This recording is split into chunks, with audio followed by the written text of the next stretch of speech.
2 milliard musulmonning ichidan mana shu musulmonlar yashayotgan xorlikni tugatadigan, mana shu oyoq osti qilingan izzatimizni oyoq ostidan olib chiqadigan biror kishi chiqmaydimi? Nahotki 2 milliard musulmon orasidan bitta Salohiddin Ayyubiy chiqmasa, bir Yavuz Sulton Salim chiqmaydimi, bir Sulaymon Qonuniy chiqmaydimi? Yoki bu islom olamida bu ishni tugatadigan Allohning biror bandasi yo'qmi? Odamlar burnimiz tagida ochlikdan o'lib ketyapti. Dengizdan chet elliklar, ispanlar, italyanlar yelkanli kemaga minib u yerga yetib borishga urinmoqda.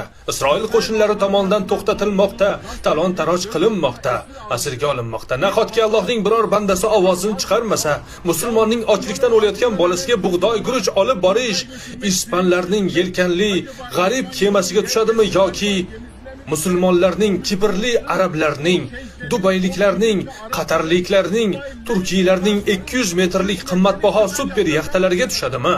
Do'stim, aqlimni yo'qotay deyapman. Nahotki Muhammad alayhisalom ummati shunchalik egasiz qolgan bo'lsa, u yerda 10 million qotilning, 10 million qonxo'r qotilning insofiga qarab tashlab qo'yiladimi? Bolalar parcha-parcha bo'lib ketyapti.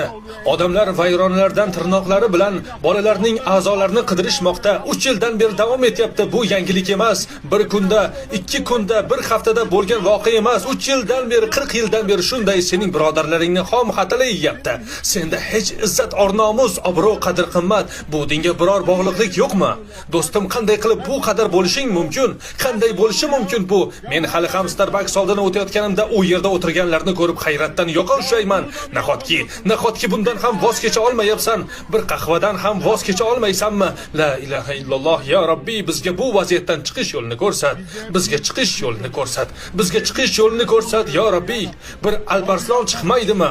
U 10 ming kishi bilan 100 ming kishilik Vizantiya qo'shini qarshisida turgan edi. Ularning joni yo'qmidi? Ularning hisob kitobi yo'qmidi?